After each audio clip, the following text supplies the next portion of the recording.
Hello, I'm Isaac Hayes III, founder and CEO of Fanbase. Listen to what I'm about to tell you. The window to invest in Fanbase is closing. We've raised over $10.6 million of our $17 million goal. That means there's room for less than 6,370 people to invest in Fanbase for the average amount. The minimum to invest in Fanbase right now is $399. That makes you an owner in Fanbase today. Go to startengine.com/fanbase to invest. Why? Because current social apps have taken advantage of users for far too long, with content suppression, shadow banning, harmful racist content, and no real tools for monetization and equity. Fanbase has over 1.4 million users and counting, allowing anyone to reach all their following and monetize their content from day one. Social media is the new TV, and whoever owns the apps that distribute that content have the opportunity to own potential billion-dollar companies. While big platforms with uncertain futures are failing to serve their users, Fanbase is stepping up to fill the gap. Don't wait until it's too late. Invest now, invest for yourself and your future. Go to startengine.com/fanbase and own the next generation of social media.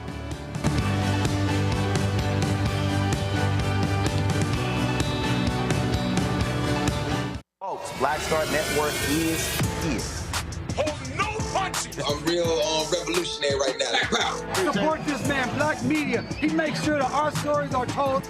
Thank you for being the voice of Black America, Roland. Stay black. I love y'all. All momentum we have now, we have to keep this going. The video looks phenomenal. See, there's a difference between Black Star Network and Black-owned media and something like CNN. You can't be Black-owned media and be scared. It's time to be smart. Bring your eyeballs home. You dig?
Wednesday, May 14, 2025, coming up on Roland Martin Unfiltered, streaming live on the Black Star Network. Ooh, talk about bring the funk on Capitol Hill.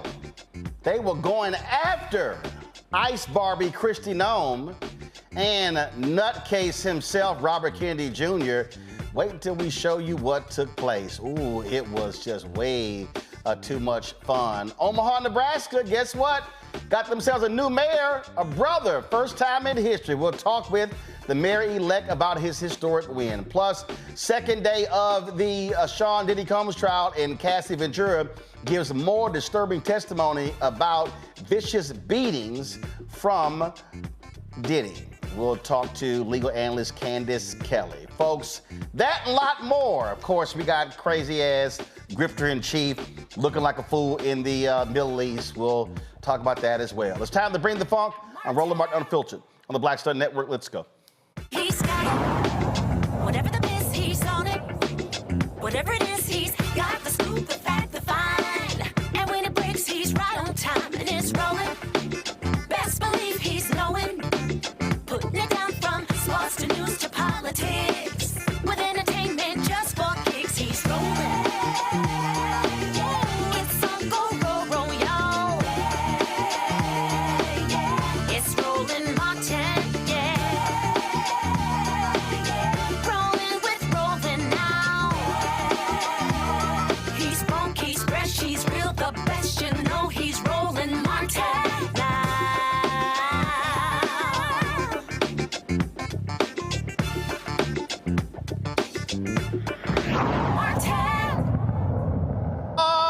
It was Fever in the Funk House on Capitol Hill. First up, Health and Human Services Secretary Robert Kennedy Jr.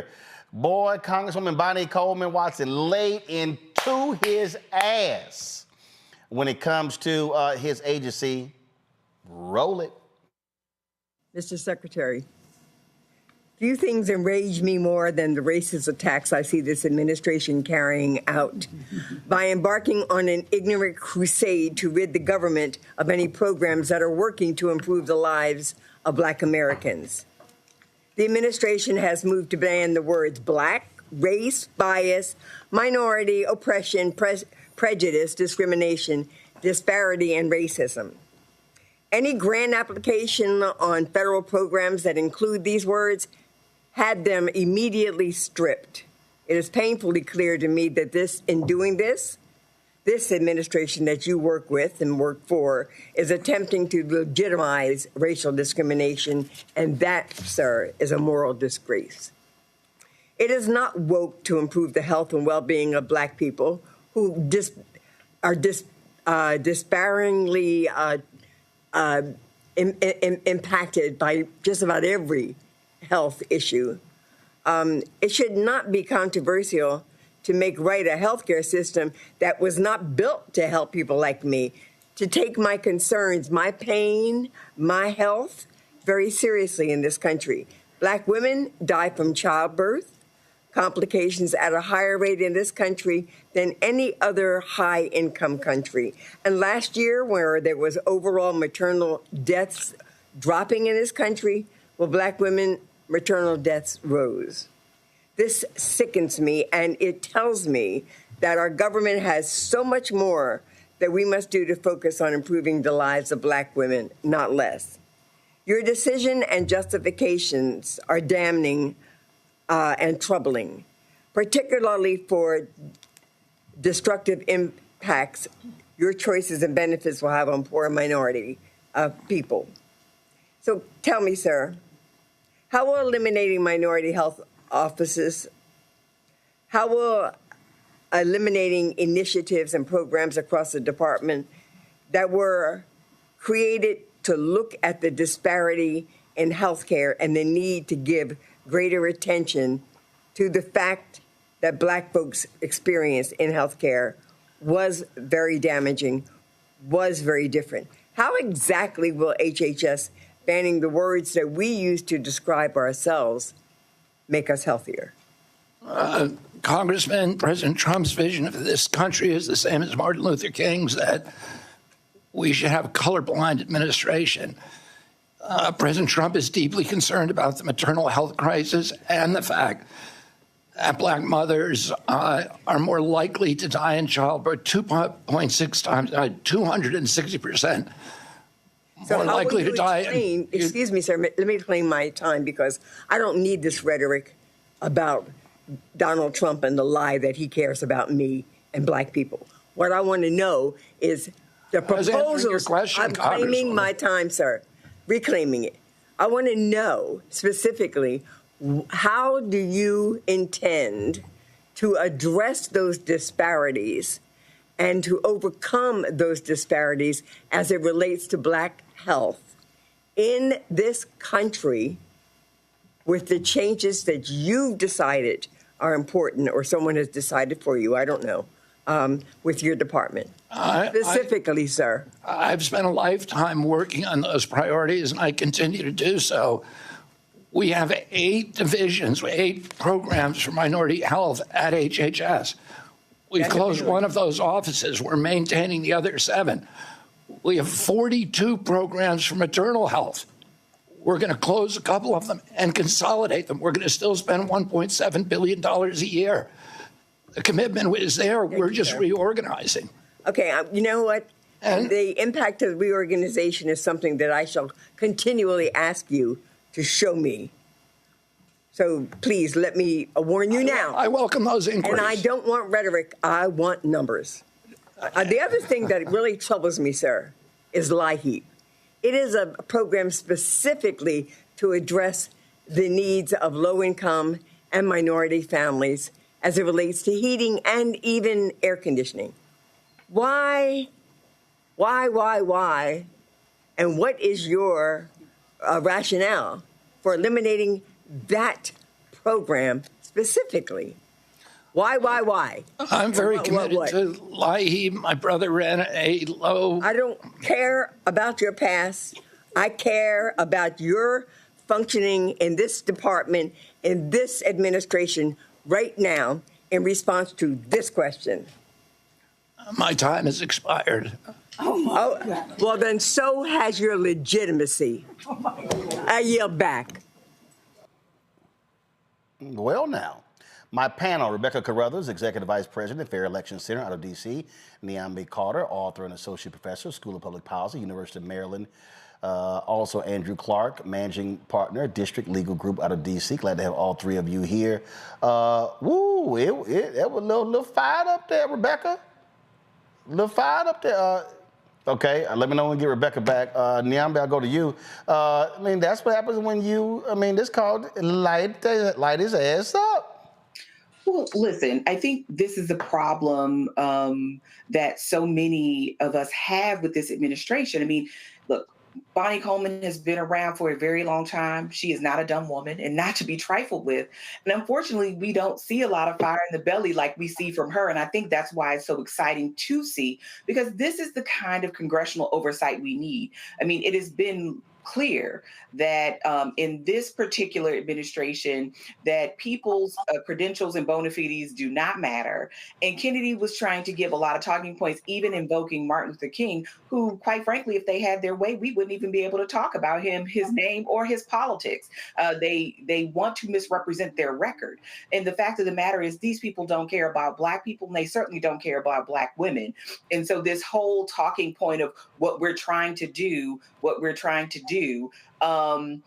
is reorganize, is consolidate. We want to make healthcare delivery better for Black women is hogwash. We know they're doing everything they can to undermine the social supports and the social welfare network that could support many Black families, Black mothers, particularly those who are low income. And I mean, everything from firing federal workers, where we know a lot of Black women are employed or were employed before this administration, down to Medicaid and Medicare expansion. These people don't care about Black people. And I think what Congresswoman Coleman did show was that these people are just about the talk. The only thing they care about doing is destroying and lying, quite frankly. And, you have to think about what our grandmothers told us. If you lie, you cheat. If you cheat, you steal. And if you steal, you kill. And these are politics of death these people are dealing in. I mean, we won't even be testing our milk pretty soon. This should concern all of us. And I think she cut to the quick with this one today.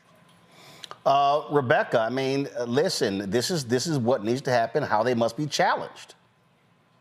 Yeah, absolutely. Because here's the bottom line. If this administration cared about the health and well-being of Black people, then they would do what it takes to increase the number of Black healthcare workers, specifically Black doctors in this country. Today, they would not have went after and decided to investigate some scholarships in Ohio that looks to diversify the medical industry. If this administration really cared about the health and well-being of Black folks, then the president would not have the executive order that looks to change some of the accreditation policies for medical schools, which includes having demographics around diversity to make sure that there's a diversified pipeline of people of color that's entering into the medical profession. So, hats off to the Congresswoman for using her voice and being forceful. And this is the type of thing that we need in order to challenge this administration. Yeah, because at the end of the day, these thugs are going to do exactly what they're going to do. And Andrew, they must be pushed, prodded, and called out and challenged at every turn. I mean, and first off, we're talking about healthcare here. Can we just address the elephant in the room? What is going on with my man's voice? Why does he sound so raspy? And he's supposed to be the head of the health for the whole entire United States. Somebody get him a cup of tea. Somebody get him a lunch or something, because the boy just don't sound right. Now, I mean, I'm not going to pretend to know what to do with women's rights, because then I'm just going to be just like him. I'll leave that to my esteemed panelists. But one thing that I hate when they say, when they talk about equality, and they try to bring up Martin Luther King. Martin Luther King lived in a time when there was no equality, and he was trying to at least get us up on the same pedestal. And what we're talking about here today is discrimination to try to knock us down off the pedestal to which we're sitting. So please stop using MLK's name, and also please somebody get that man a cough drop or something. No. Somebody get him a new job. All right, y'all. Hold tight 1 second. Lots more to break down, including Ice Barbie. Boy, they were going at her on Capitol Hill as well. But coming up next, we're going to talk with the newly elected mayor of Omaha, Nebraska. That's next. Roland Martin Unfiltered on the Black Star Network. On the next Get Wealthy with me, Deborah Owens, America's Wealth Coach, we're talking about the difficulty of being able to acquire wealth for Black Americans. My guest, Emily Flitter, is the author of The White Wall: How Big Finance is Bankrupting Black America. The bad stuff that you feel when you're dealing with the financial services industry is not your fault. It's not your fault, and you don't deserve to be treated like this. That's right here on Get Wealthy, only on Black Star Network.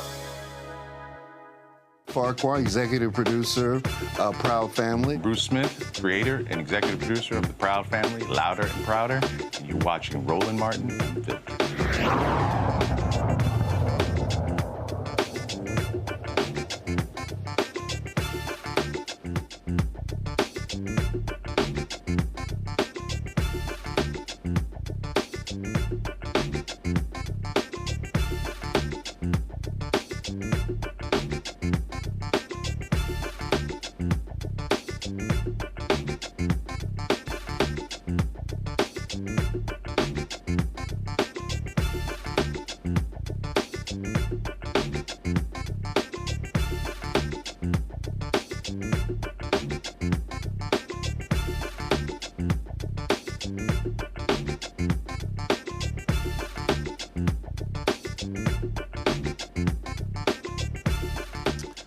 Folks, big election last night. Democrat, former deputy police chief of Omaha, Nebraska, John Ewing Jr., beat the incumbent Republican mayor, Jean Stothard, who was seeking her fourth term.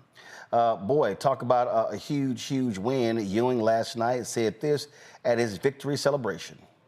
Hi, I'm John Ewing, your mayor.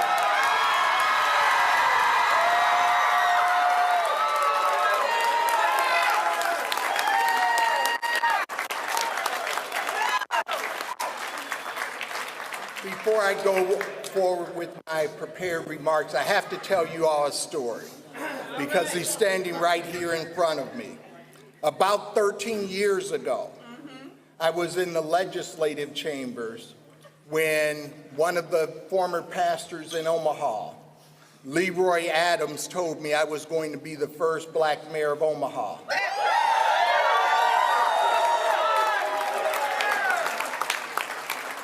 I then came down the escalator, and Pastor Cedric Perkins, who's standing right here in front of us, said, "You're going to be the first black mayor of Omaha."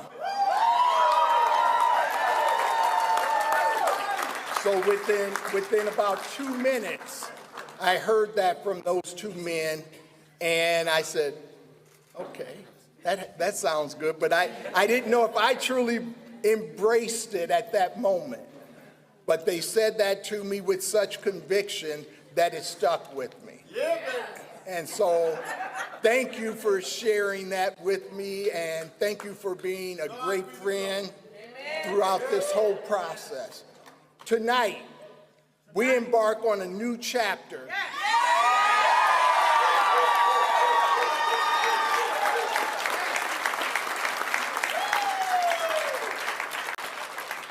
I am deeply honored and humbled to stand before you today as your mayor-elect.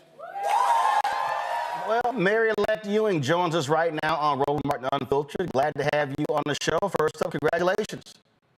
Thank you very much. Thank you for having me. This is an exciting moment in our city, and we are on top of the world. So I thought if you look at all these other mainstream white media shows, they say that the Democratic Party is dead. How could you, a black Democrat, beat a three-term incumbent Republican?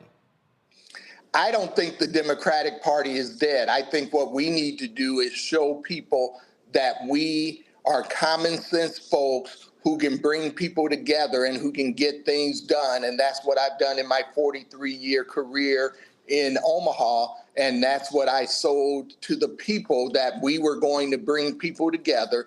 We had a vision of creating economic opportunity for everybody in this city, increasing very intentional economic development in North and South Omaha, and that's what was the message that helped us win.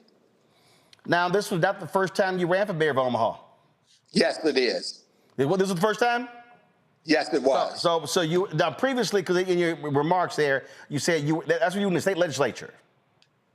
No, what happened is I was I'm the Douglas County Treasurer. Got it. And I was up in our legislative chambers for the City Council, County Board, and all of those organizations. And I came down from a meeting up there. As I was leaving, Pastor Leroy Adams made the comment as I got to the bottom of the escalators to go back to my office. Then Pastor Cedric Perkins made the comment to me as well. So I've been the Douglas County Treasurer. This is my 19th year, and I'm actually the first African-American to win a countywide election in Nebraska as well. So, so with that, what would you say to other Democrats, other black Democrats who are running, whether it's mayor, for state rep, state senate, because when you look at these polls, oh my God, the Democratic brand is so awful, it's so bad. Yet when you look at a special election in Pennsylvania, one in Iowa, when you look at other ones, you see wins taking place.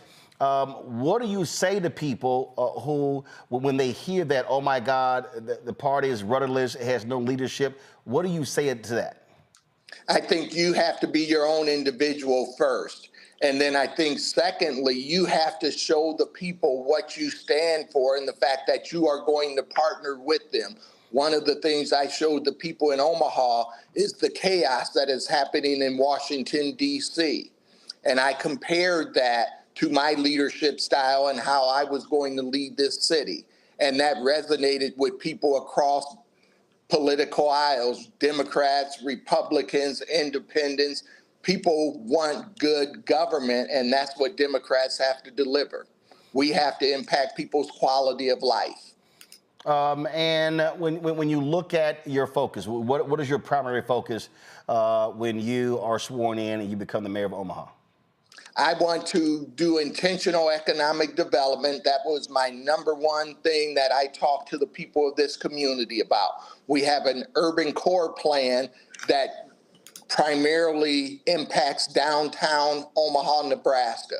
I want to spread that to the North Omaha community, which is primarily black folks, and then into the South Omaha community, which has a large contingent of Latino members of our community, so that they can take part in the economic development in this city and the opportunities in this city. Omaha is ranked highly by places like Forbes magazine as the #1 place to live. Well, I want us to be the #1 place for everybody.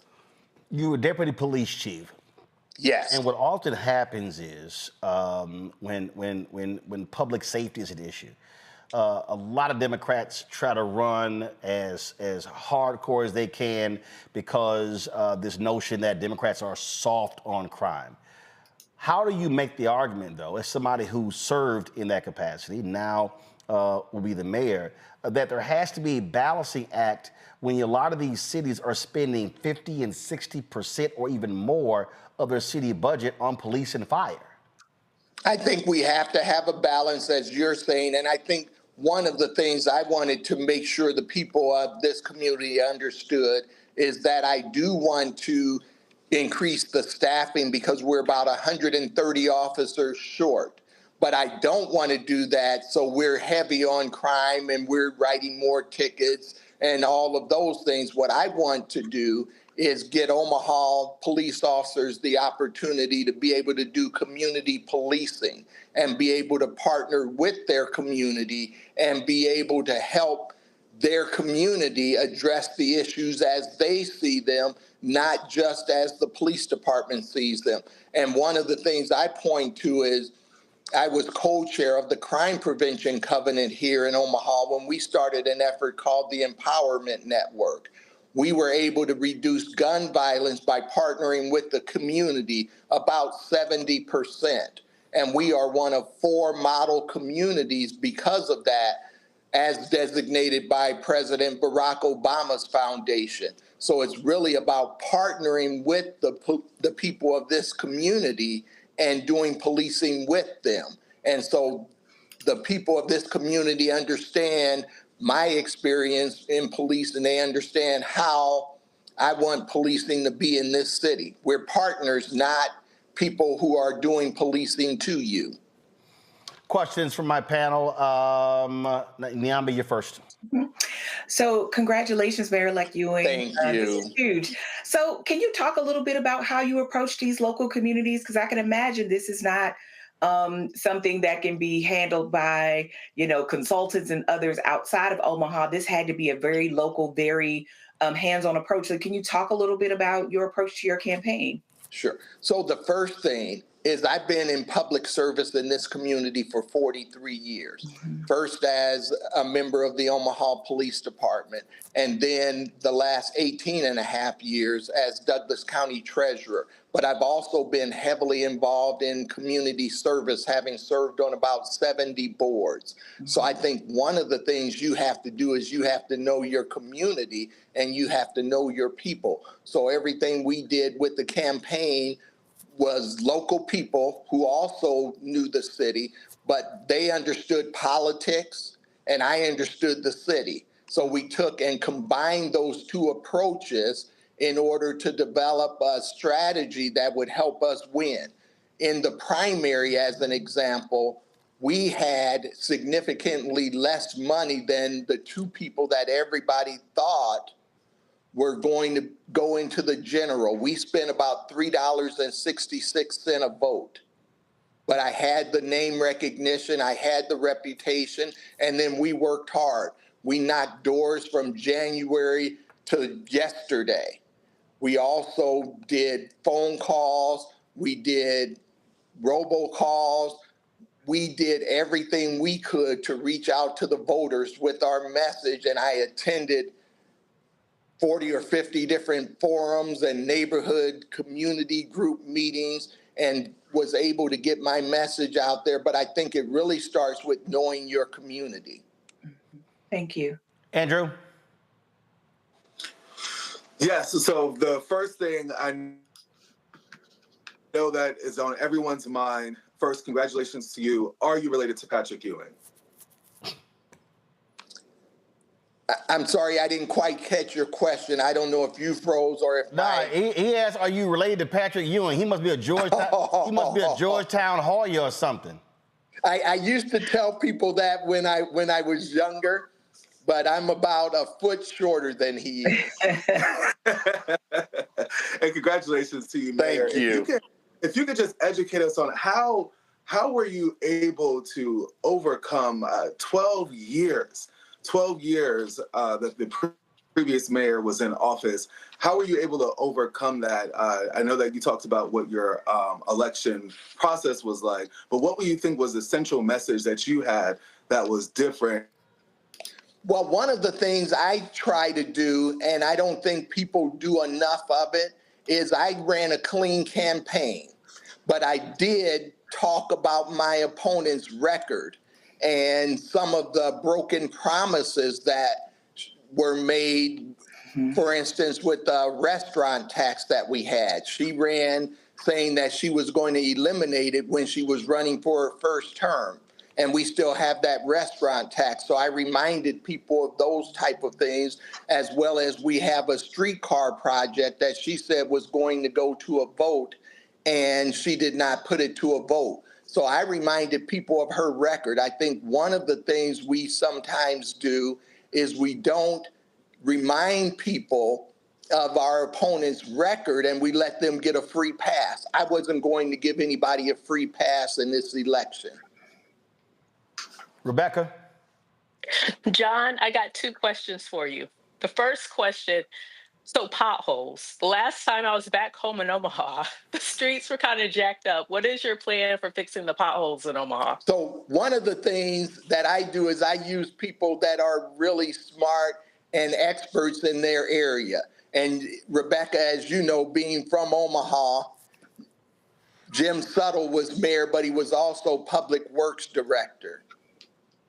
And so I told Jim Suttle today, I said, Jim, I've been talking to people about fixing the potholes. One of the things you're going to help me do is you're going to help me develop a plan so we can let the people know that we are serious about repairing their streets, and then we're going to tell them what the plan is. So Jim Suttles, he joked with me and said, man, you're going to put me back to work full time? And I said, yes, I am. But that's what I'm going to do is count on experts. One of the things I know also Rebecca, is that the city used the wrong type of concrete for their street repairs for at least the last 12 years. And I believe that we have to look at substances that will hold up to the weather in Omaha, Nebraska, when we have all of the snow, all of the freezing, ice, and all of the thawing and freezing and all of those things. So that's something I'm going to investigate as well, looking at what cities that are successful are using in terms of materials. All right, then. Well, go ahead, Rebecca, go ahead. One more question. Now, first of all, John, congratulations to you and your team and your wife, Dr. Viv Ewing. But she's listening right across from me. Absolutely. I know she would be. So it was historical. But each time you've run in Omaha, it's been historical in nature. There are a lot of little black boys and little black girls who now will know that there is a black mayor in Omaha, and representation matters. So what does it mean to you, especially when you're looking in the eyes of your grandson? What it means to me is that people, especially our people, get to see someone who looks like them in the most powerful position in this city, and they get to believe their dreams are possible. When I first became Douglas County Treasurer, I went into the schools quite a bit, and even up until COVID, and I would tell young people, there's nothing special about me. But I've been able to work hard, I've been able to take advantage of the opportunities, and my dreams have come true. If you do the same thing, then your dreams are possible as well. I was even sharing that message at a program today honoring 8th grade honor roll students, that your dreams are possible. And that's the message I want them to believe. And that's what I said in some of my interviews last night, is that I hope they're watching. I hope they read about this. And I don't just mean in Omaha, Nebraska. I mean across this country. I want our young people to see that their dreams are possible. That's what my life has been about. That's what my public service has been about. When I first became a police officer, one of the first things I did was I became a Boy Scout leader at Lothrop Elementary School, where I went to elementary school. All right, then. All right. Well, Mayor-elect, I certainly appreciate it. Thank you so very much for joining us. When is the inauguration? It's going to be on June 9th. And I just have to say really quickly, for those who don't know, Rebecca was my campaign manager when I ran for Congress in 2012. And she did an amazing job for me. I believe she was either the only or one of only 2 Black women who was a campaign manager during that cycle. So I'm proud to see you continuing to do well also. All right, then. Rebecca, you're supposed to reveal that. How you didn't say nothing? I told your producer. You're supposed to say it. Okay, so I want to say it. It was the closest race in 2012 that was not backed by the Democratic Party. And so part of the reason why is that John heard this and I heard this. They didn't think a Black man could win in Nebraska. So I think that story is so powerful, because there are a lot of Black folks in this country who want to run for office and higher office, but they're told by different folks that you can't do it. And so it's very important, when you are a strong local leader and you're connected with community, you will win elections. Absolutely. All right. Thank you all. All right. We appreciate it. Good luck. Thanks a lot. Thank you. All right, folks. Going to break. We come back. We're going to talk about what did we show you? What happened with Ice Barbie on Capitol Hill? Ooh, they were laying into Kristi Noem. That is next on Roland Martin Unfiltered on the Black Star Network. Don't forget, support the work that we do. Join our Bring the Funk fan club. Our goal is to get 20,000 of our fans on average, contributing $50 each a year. That's $4.19 a month, 13 cents a day. We purposely don't charge a subscription for our content. We didn't want to do that. We wanted it widely available. So when you support the show, that's what you are doing. We've had great support since we launched this show September 4th, 2018. And so we hope you will join that list. And so if you want to contribute via Cash App, use the Stripe QR code. You see it right here. You can also use that code for credit card donations as well. You want to send a check and money order? Go to P.O. Box 5. First of all, make it payable to Roland Martin Unfiltered. P.O. Box 57196, Washington, D.C. 20037-0196. PayPal is R Martin Unfiltered. Venmo is RM Unfiltered. Zelle, Roland at RolandSMartin.com. Roland at RolandMartinUnfiltered.com. We'll be right back. On the next A Balanced Life, we're talking soul and soul food. The kitchen is the heart of the home. So many memories that are there, the things we've learned, the recipes that we've tried to garner, and to somewhat figure out how to cook ourselves. There's something about the kitchen and family and being at the table that brings us all joy. We're going to be joined by some amazing guests who are going to talk to us about how do we keep tradition alive and what are we doing for the culture. The traditions and the gathering and the warmth and security, those memories are super important. And we have to, make sure that those continue to happen. So no matter how we get in the kitchen or around the food, I just want you there. That's all next on A Balanced Life here on Black Star Network. Now that Roland Martin is willing to give me the blueprint, hey, Cyrus, I need to go to Tyler Perry and get another blueprint because I need some green money. The only way I can do what I'm doing, I need to make some money. So you'll see me working with Roland. Matter of fact, it's the Roland Martin and Cheryl Underwood show. Well, should it be the Cheryl Underwood show and the Roland Martin show? Well, whatever show it's going to be, it's going to be good.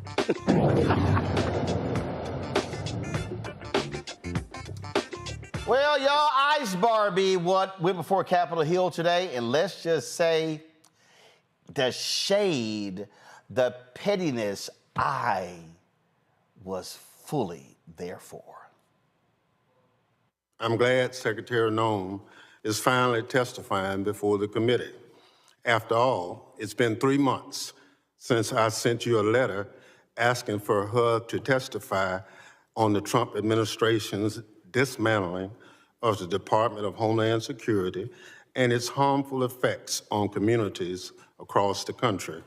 Secretary Noem, I guess the chairman didn't think systematically dismantling the Department of Homeland Security, firing the federal workers who keep us safe, and violating the Constitution of the United States justified your timely appearance before this committee.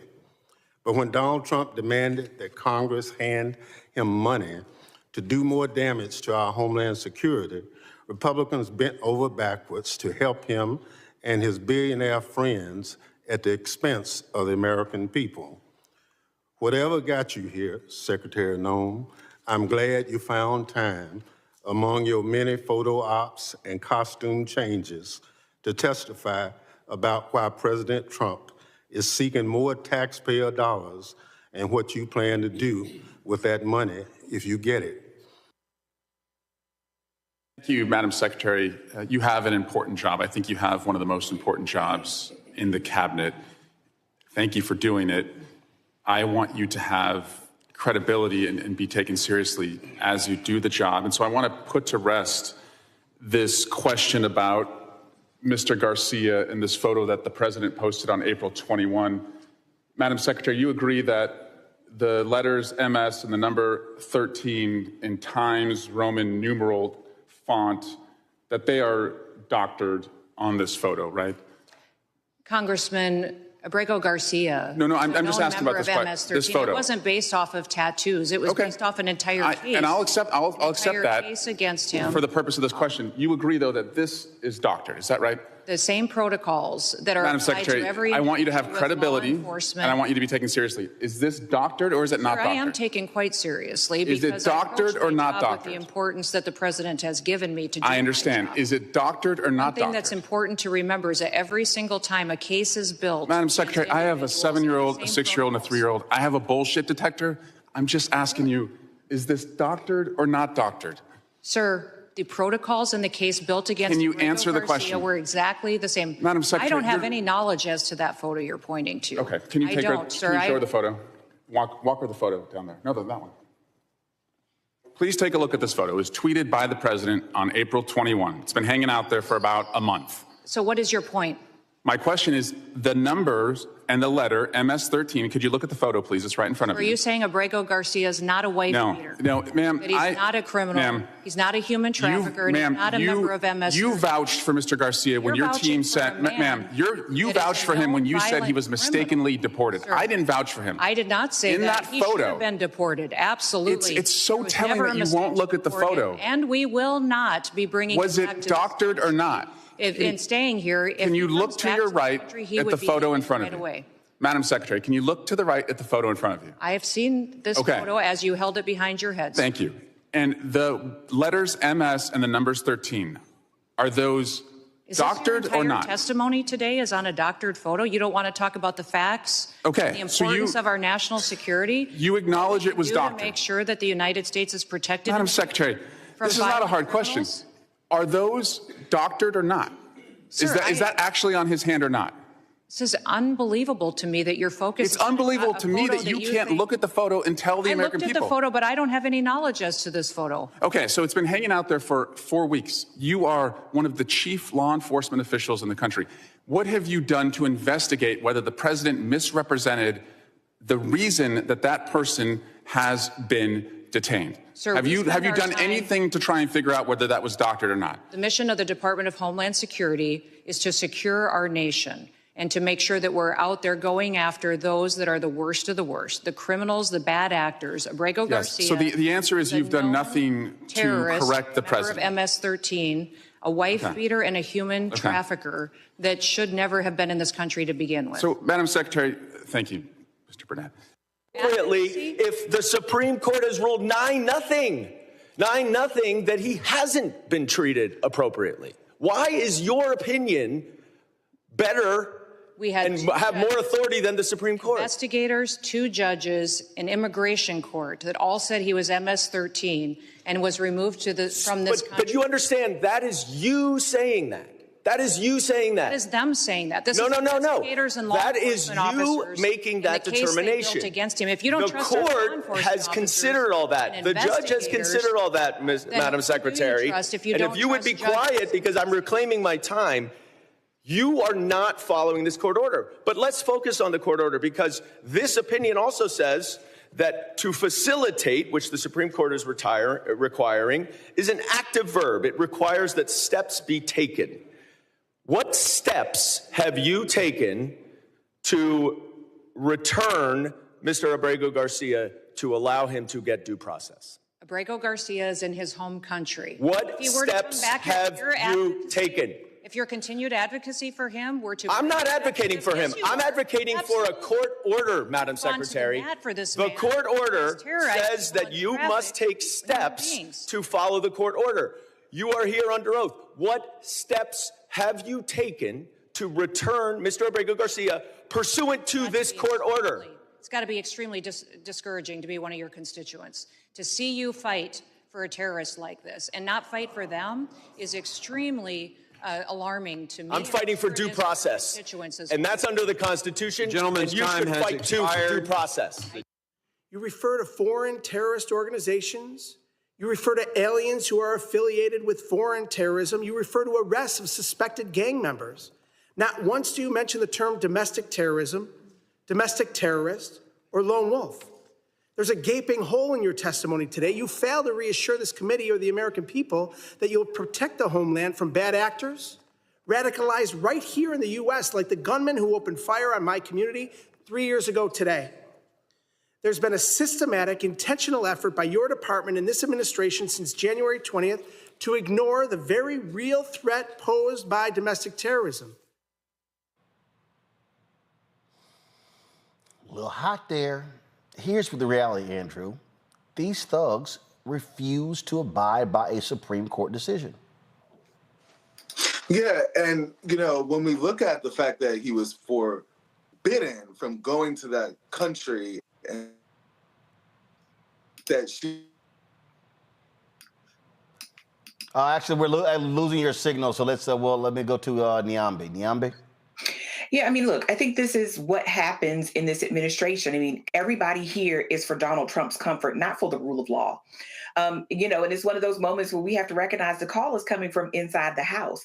The biggest threats to our democracy are not the Abrego Garcias of the world, are the folks like Kristi Noem, who will willingly and regularly disobey the oath they took to the people of the United States and to defending the United States Constitution.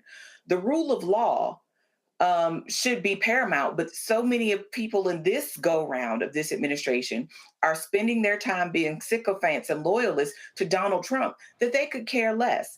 I mean, this is what is, I think, driving so many people away from this presidency. It doesn't necessarily mean that this is a shoo-in for Democrats, but what it does mean is many of those people who took a chance, who thought that what Donald Trump was saying about immigration and about the economy would actually come to pass and they would see their lives bettered, recognize that these are just moves to basically dismantle a legal system that will allow anyone, including Americans, civil rights and civil liberties to be trampled on by this administration. And Kristi Noem, we know this woman who is, by her own admission, killed a puppy, doesn't care about people. I mean, she could not care less. Otherwise, you wouldn't show up in a prison in another country with a Rolex on while people are being dehumanized and have had their characters assassinated by no other word but your own in this administration. And this is the kind of stuff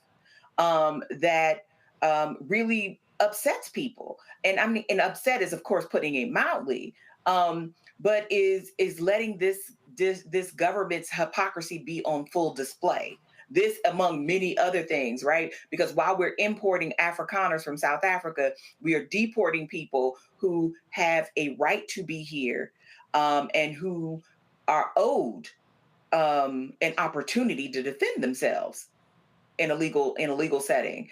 And Kristi Noem is just, again, another long list of people who have signed up and signed away their own integrity in the name of this administration. Absolutely. Rebecca? I'm glad Nyambe said it. Yeah, she's a puppy killer because she couldn't figure out how to properly train her puppy, so she decided to shoot it. That's simply ridiculous, and so is her approach in this administration. For those of you all who have been inside the airports recently, you see the Kristi Noem Ice Barbie posters as you're going through security, and it's simply ridiculous. There are serious issues in this country. There are serious Homeland Security issues in this country, but unfortunately, the secretary is not a serious person to deal with it. She's more concerned with aesthetics than the actual substance of what's needed in this country, and that's very unfortunate. Is Andrew's signal better? Yeah. So Roland, the biggest issue that I have is how she's playing in everyone's face as though they're not going into the court and arguing something completely different. They're not arguing that he's an MS-13 gang member. They're not arguing that he's a domestic abuser. What they're arguing is that, because we already deported him, there's nothing that we can do. So it's a mistake. It's an administrative error. So we're just going to let it go. And then she's going into these congressional hearings and flat out lying about what the government's position is before the court. And they absolutely can take those steps to try to bring him back. They just don't want to do it. Well, absolutely. Bottom line is we're dealing with an absolutely corrupt White House. And I'm all for Kristi Noem getting jacked up. I'm going to play some more Congressman Biddy Thompson laying into her. Go ahead and play it. To you or to the president for the last declaration, and it's taken an inordinate amount of time, more than normal. I just want to know, is that inordinate amount of time is based on some plan that you have knowledge of? But if it's not in writing, I understand. So you talked about the rule of law. Are you telling the committee that due process for anybody that's picked up in this country should not be followed? Congressman, we have utilized due process as it is laid out in the tools that Congress has given us. We have followed the tools and the processes to which Congress has given us to give due process to people appropriately as it is due. So your testimony to this committee under oath is that everybody that ICE has picked up in this country has been given every opportunity as Section 5 under the Constitution provides. Correct. I believe everybody has gotten due process and every person has been treated appropriately according to the civil or the criminal action to which they were encountering individuals and brought into our detainment and then also removed from this country. So your answer is yes. The tools that you have given us as this I'm body talking about the for due process Constitution of the United States. I'm not talking about tools. The Constitution is clear. Correct. And your testimony under oath to this committee is that everybody that ICE has picked up and any other agency of DHS has conformed to those statutes. For example, Congressman, yes or no? No, I don't need an example. Expedited removal is one of the Madam tools Secretary, that you have given us to utilize as due process. I just need a yes or no. Sir, that is the due process tool that you have given us to utilize that has been appropriately. So obviously, gentleman's time has expired. Y'all, Ice Barbie is a damn joke. That's what she is. All right, we're going to go to a break. We're going to come back. Candace Kelley will give us the breakdown of the testimony today in the Sean Diddy Combs trial. It was a whole lot with Cassie Ventura for her second day on the stand. We'll be right back. Next on the Black Table with me, Greg Carr.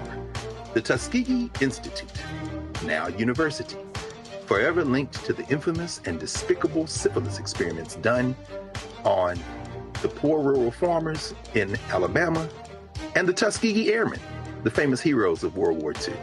But its history is about so much more.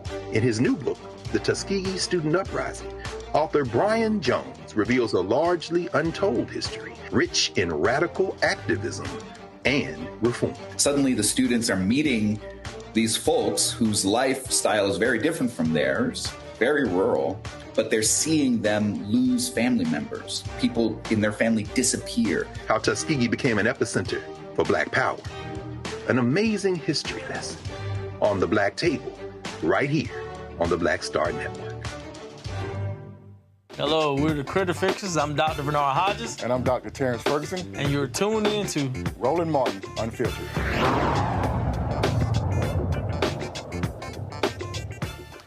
42nd day, Cassie Ventura returned to the stand in the federal trial of Sean Diddy Combs. And man, it was just as shocking and devastating as it was on yesterday. Legal analyst Candace Kelley joins us right now with the breakdown. You know, like you said, it was a lot. What we found out actually were more details, kind of just the hundreds of encounters of these freak-offs, Cassie really broke down everything. What she also said was that at one point, Sean Combs did say that he wanted to blow up Kid Cudi's car, wanted to make sure that all of his friends were there. And she also mentioned that many, many times she said that she did not want to do this anymore. Remember, that's very important to the case that the prosecution is trying to prove. But here's what was the really big bombshell, and this came at the end of the day. Cassie explained that when she finally broke up with Sean, she decided that she would have dinner with him. She said it was a fine dinner, a lovely dinner, but when they got back home, he raped her.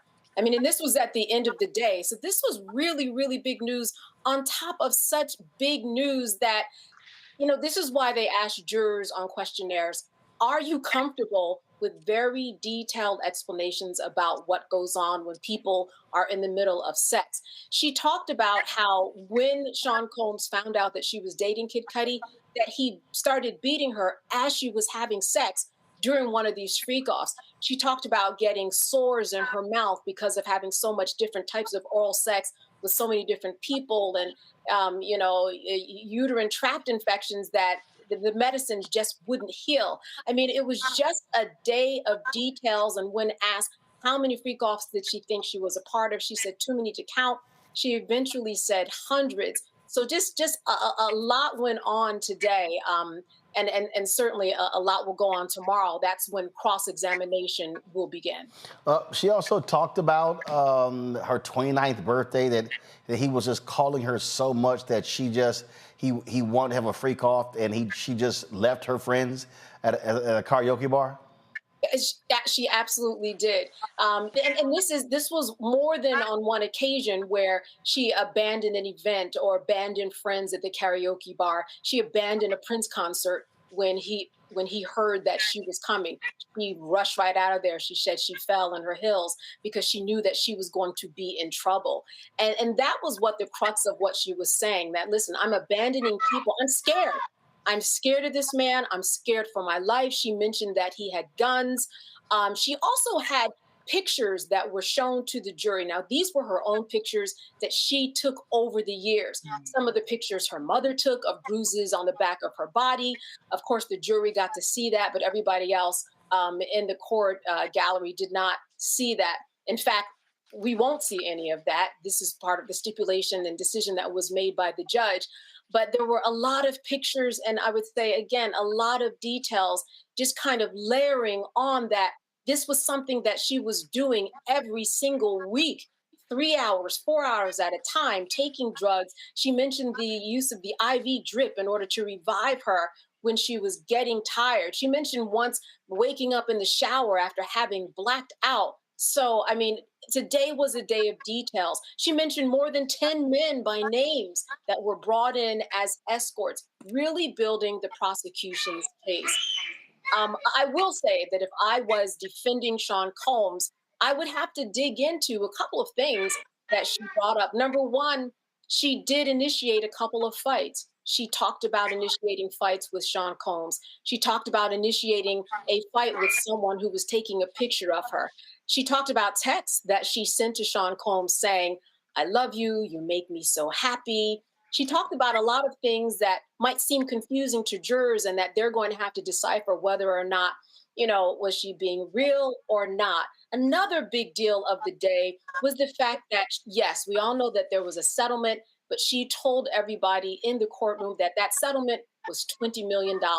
And I will say, if I was a defense attorney, I would be bringing that up, asking her why was she asking for that money? Why did it take her so long to ask for that money? Was it because she married someone that did not have as much money as Sean Combs? I would get on her about the fact that she did go on shopping sprees, that he paid for apartments and places where she lived. We really do have to look at both sides, because on cross, this is what we are going to see the defense break down.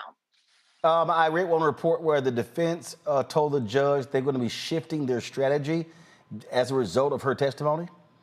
Well, sure. They have to be very, very careful because she is a pregnant woman. She had very, very tight witness testimony, and they have to be careful to make sure that the empathy that she gets is not magnified so much by the jurors. They're going to have to be nice to her. This will not be a regular cross. You normally have a cross-examination where you impeach the witness. You make sure that you want them to come off as liars to the jurors. That's going to be very, very difficult in this situation.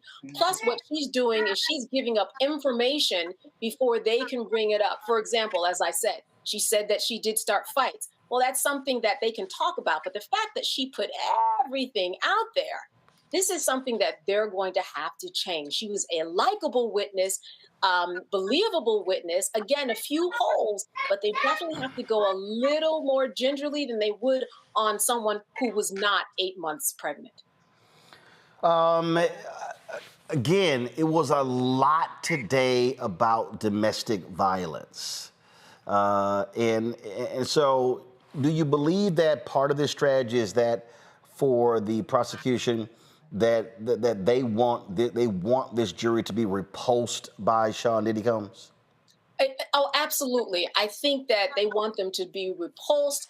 I think that they want them to know all of the details. I think they want them to be really sick to their stomachs, because when you hear this type of information where, a regular drug is not kind of curing something that a lot of women get, a UTI, that kind of puts a little hole in my stomach that she couldn't cure that because she was involved in this domestic violence situation. I listen, there are a lot of ways that this can happen too. I mentioned the expert that we're going to hear from that will kind of justify and contextualize all of this. I would also suggest that if anybody wants to look at, those people who are in violent situations, look at the Duluth model out of Minnesota of control and power. It talks about all of the ways that women and men are controlled, economically and physically, and made to feel like they're alienated from their friends.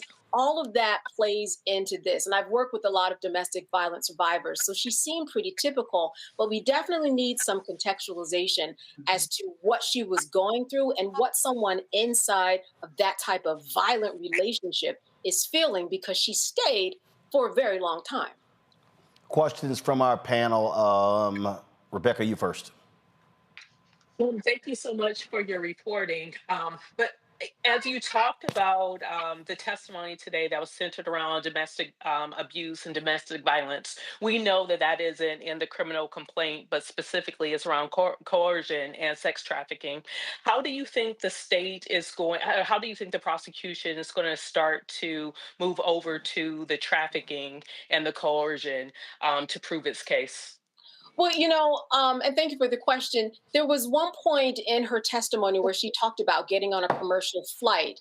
And during that flight, she made reference to the fact that Sean Combs, right on the plane, pulled up video that she thought was deleted, just to make sure that she knew she had to continue in those freak-offs. And this was after she had said several times, I do not want to be a part of these freak-offs. So I think that many people might look at that as coercion. There's threat, there's intimidation, there's that level of coercion. So they're drawing and connecting the dots very slowly, because you're right. There isn't anything outright that says Sean Combs wrote a note that says, I will kill you if you do not go to these freak-offs. But the way that she was treated, how many times she was beaten and punched and kicked in her head, I think that the jury will be able to connect the dots and make that coercion part of it really stick. Nyambe. Yeah, so thank you again, Candace, for those details. I mean, I know it's pretty harrowing. Does it seem like the jury is reacting at all to those details, or is everyone trying to maintain a poker face? Because I think that's a pretty harrowing set of allegations there. No, absolutely. So listen, I've been in and out of the courthouse. At one point, it's reported that one of the jurors, when they saw these pictures that she had, gasped and put their hand up against their chest, because they were very, very surprised at the bruises that were shown that she took of herself. But most of the time, they have just had a poker face. And I think that they've just been taking everything in, as Sean Combs is too. I think what's also interesting is that while Sean Combs probably will not take the witness stand, just him sitting there all gray, reading the Bible, taking notes, saying thank you to everybody with his hands clasped. You really are testifying when you're not, when you're sitting there. So I think that the jury is just taking all of that in, and they're trying to be as poker-faced as possible. Andrew? Yes, thank you for your reporting on this. What's the overall, temperament in the courtroom in general? Are things pretty contentious? Is everyone pretty civil? What are things like? Oh, everybody is very civil. If you want to judge on any case, this is the judge to have. He is very civil. All the attorneys are very civil, and I mean, they're powerhouses of attorneys, so they're interesting to watch them do their work. It is packed. It's not as packed. I covered the Sean Combs shooting trial in 2001. It wasn't like that. It's certainly more kind of an assembly line of people who were sitting in there. I think what was interesting is that when we all sit down in court, the manager of the courtroom says, hey, listen, you cannot talk and you have to be respectful, because this is a part where the press has a responsibility to the public in order to report everything that's going on. I like that very much, because this is why we have the press and people like me who are able to go into the courtroom. But it is very civil and very quiet. Outside, it's a madhouse. I mean, people are in line right now in order to be inside of the courthouse tomorrow. There have been fights that have been breaking out, and there's a lot going on. But inside, very, very cordial. Well, again, it is a whole lot to take in, and again, the trial is expected to go 8 weeks. This is only day 2, so the question then really becomes, what does the prosecution unveil? Again, I saw one that attorneys for a couple of other witnesses, including one person who was a Combs assistant, talked about how scared to death and nervous they are testifying. Oh, absolutely. This is probably, she goes by the name of Mia. This was mentioned in the first day of the opening statements for the prosecution. We heard more about Mia today from Cassie Ventura and how she was treated as his assistant or an employee. And you know what we'll probably hear?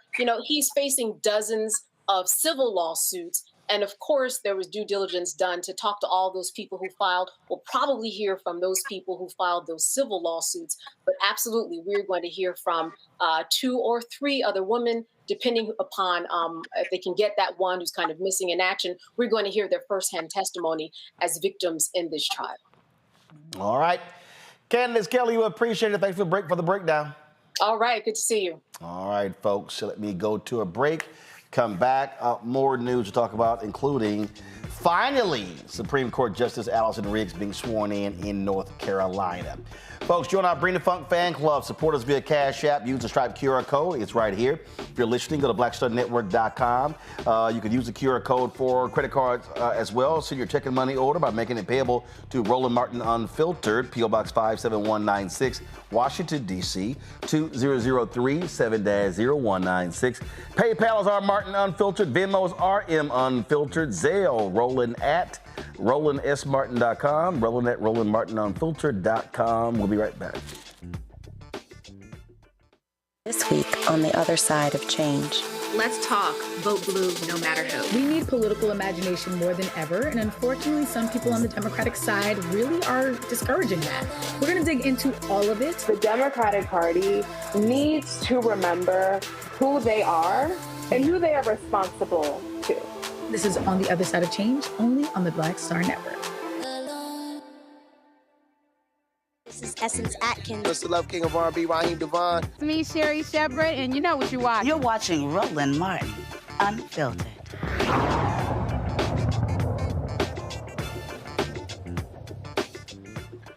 Well, folks, the legal battle over the Supreme Court seat in North Carolina is now done, with Allison Riggs being sworn in today as the Supreme Court justice in that state. She already had the seat. She's being challenged by a Republican. And of course, for 6 months, he was fighting this, just making stuff up. And so finally, she was sworn in. Here it is.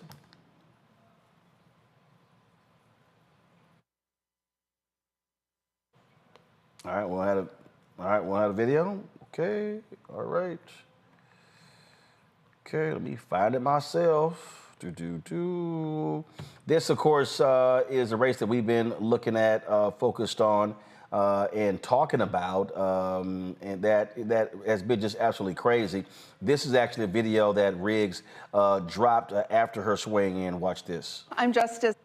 Hi, I'm Justice Allison Riggs. I was just sworn in again as an Associate Justice on the North Carolina Supreme Court. It is my great honor to continue serving the people of the state. And my promise to you is this: I will fight for every North Carolinian, regardless of who they voted for. I will defend all North Carolinians, regardless of political affiliation. I will uphold the rule of law, the Constitution, and follow my solemn oath without fear or favor.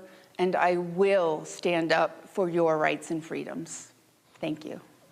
It was an absolutely just crazy back and forth that took place. This here is video of her being sworn in as well. It was just back the Republican was doing.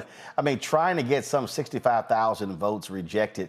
Here's what was the most nonsensical thing for me about all of this, Rebecca, is that this was weird. He was trying to get the ballots tossed in his race. And the North Carolina Supreme Court, Republican-led, was trying to help them all as they could, but you're going to act like other people didn't vote? So toss out ballots only in his race, as if there were no other races on the ballot. That to me is what was so crazy. So like, only in his race, they were illegal. Yeah. So absolutely. So this is what's crazy. He was trying to go back 20 years and say that because the law has changed in the last 20 years, the requirements for voter registration 20 years ago is now stricter now. So those who registered up to 20 years ago, retroactively or fast forwardly, they should have complied with what the future of voter registration restrictions were going to be in North Carolina. So it's nonsensical. And then also those 65,000 folks who voted, their votes were counted in the other races on that ballot that they voted for. Those votes were actually already certified. So it is ludicrous to say only for this particular line on the ballot, do not count these ballots because these people weren't properly registered to vote. So it didn't have legal bearing. It didn't make sense. But even just on the surface of it, if you are someone who's sworn to uphold the law and to be a jurist in the state of North Carolina, you should first start by following the law. So ultimately, what we saw when the district court judge, which was I believe it was a Trump-appointed judge, said, "Come on, it's over." At that point, the Republicans in North Carolina knew that it was indeed over. Niambi, for the people who say my vote does not matter, this is the actual map between Allison Riggs and Jefferson Griffin. This is the map right here. You see the counties won in North Carolina at the bottom, but the reality is this was a 734 vote margin. You look at the counties there in North Carolina. That tells you right there, every vote does indeed matter.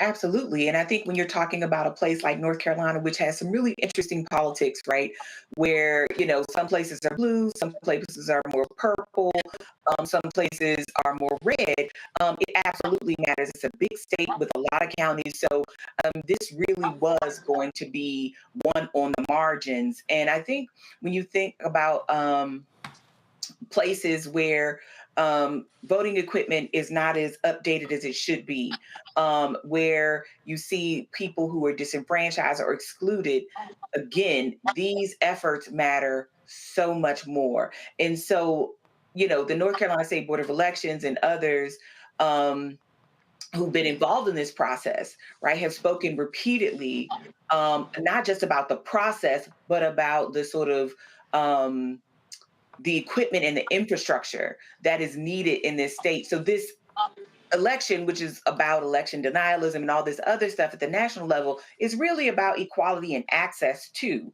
at the local level. And, look, state races are so vital to our lives, and many are won with as few votes as we saw here in North Carolina. So if anything, I think this is a plug for people. If you're over the national stuff, okay, fine. But your state and local elections matter so much more for your daily life and how you experience your daily life. And North Carolina is just one of many places. So this is whether we're talking about judges or we're talking about school boards or any of those other positions, right? When we care about things like potholes, we got to look locally. So I hope people pay attention and know that there's a lot of stuff happening in our communities right now that matter.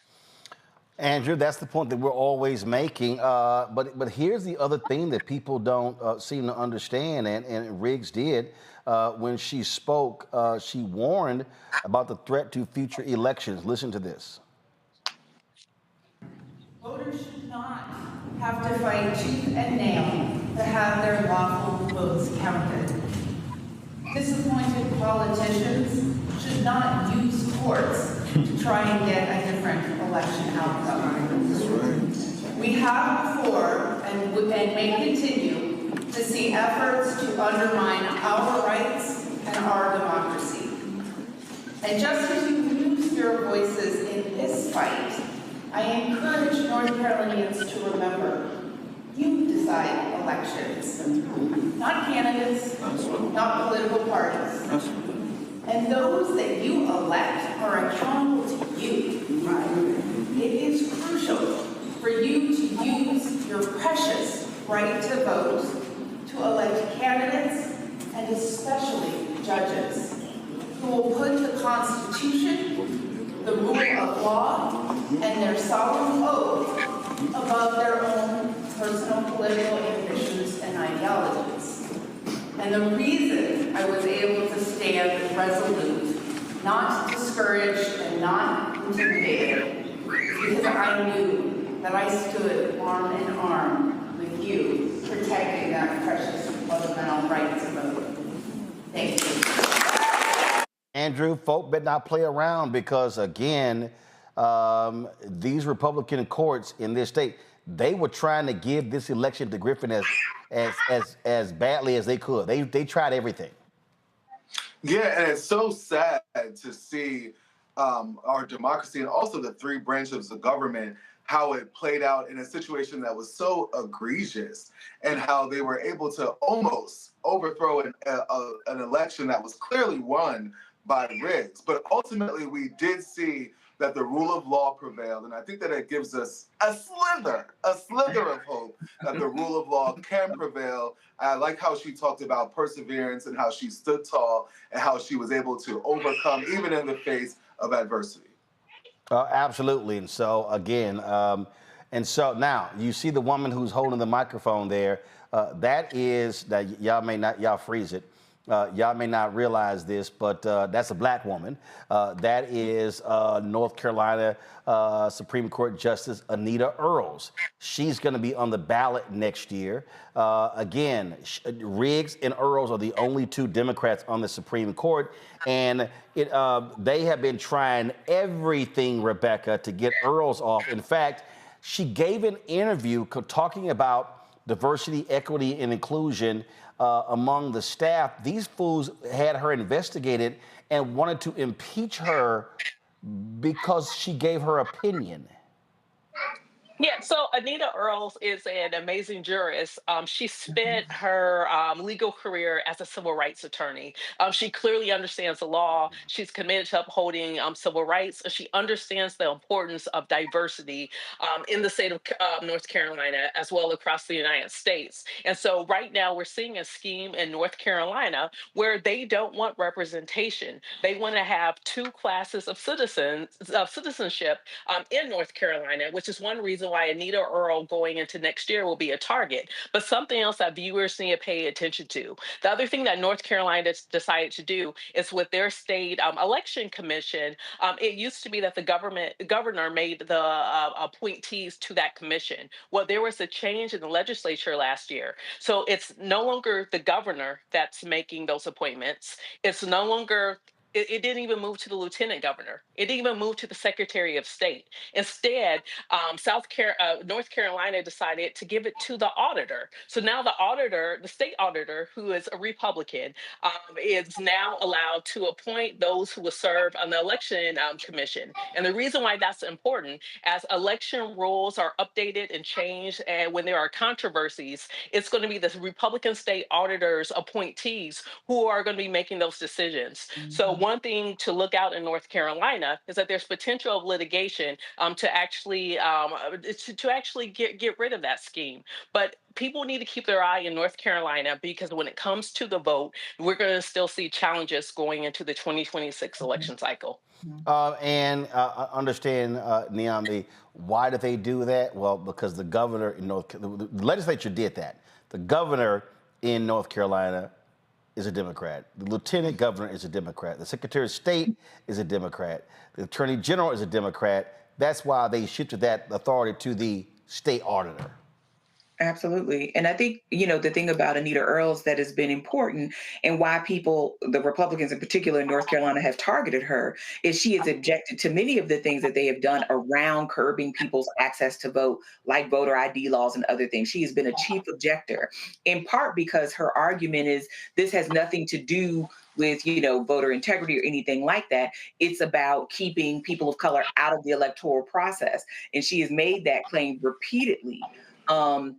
As we've seen Republicans in the state get more aggressive, quite frankly, they've been emboldened and have been for a while. And so, North Carolina is one of those places that's kind of unique, because if you know anything about North Carolina, like Durham, for example, was never covered by the Voting Rights Act because of so many Black people who were registered to vote in 1965. But there are other parts of that county, right? Of that state, excuse me, where that were covered in part. And one of the things that North Carolina has always been very good about is doing their racism in such a way that they didn't really use racist language. So when they didn't want to integrate schools, what did they do? Started these private academies like lots of states did, and then gave, local communities the ability to abandon schools. They do similar things with voting and voting challenges, right? Where anyone could challenge someone's voter registration, and those mails wouldn't be forwarded, say, to your new address. So you wouldn't even know sometimes that had happened to you. So North Carolina has a very long history of this, and Anita Earls has been one of the thorns in their side, kind of obstructing their ability to do this with the speed and the quiet that they would like to do it with. Because the thing about the GOP in North Carolina, they like to do a lot of things, but they don't like to claim a lot of things when it comes to undermining Black voting rights in that state. And so Anita Earls has been a problem for them for quite some time. Andrew. Yeah, I don't want to echo and rehash everything my panelists have said, but one of the things that we have to remember is that the South still lives on. There's still going to be 3 or 4 steps ahead of us when it comes to the institution of racism. You see here 2025, and they're still trying to do the same thing, trying to oppress women and trying to oppress African Americans and other minorities. So we have to make sure that we are staying ahead of the game, and we're looking at what their blueprints are, right? And we're looking at the things that they're doing and making sure that it doesn't trickle up north to our communities. All right, folks, quick break. We come back. We're going to talk about the gutless Speaker of the House, Mike Johnson, who is so wimpy he won't even call out Trump's $400 million airplane deal. Also, Florida A&M, even a funk house there as well over the hiring of a new president. We're going to talk about that as well. You're watching Roland Martin Unfiltered on the Black Star Network. This week on A Balanced Life, we are getting real about mother wounds. While May is the month that we shower mom with love, for some people, this time of year is a stark reminder of fractured relationships and feelings of abandonment. In this episode, we will be uncovering the trauma of mother wounds and sharing tips on how we can begin to heal them. What we don't talk enough about in our community is giving ourselves permission to even heal. That's all next on A Balanced Life here, Black Star Network. Hello, I'm Jamia Pugh. I am from Coatesville, Pennsylvania, just an hour right outside of Philadelphia. My name is Jasmine Pugh. I'm also from Coatesville, Pennsylvania. You are watching Roland Martin Unfiltered. Stay right here.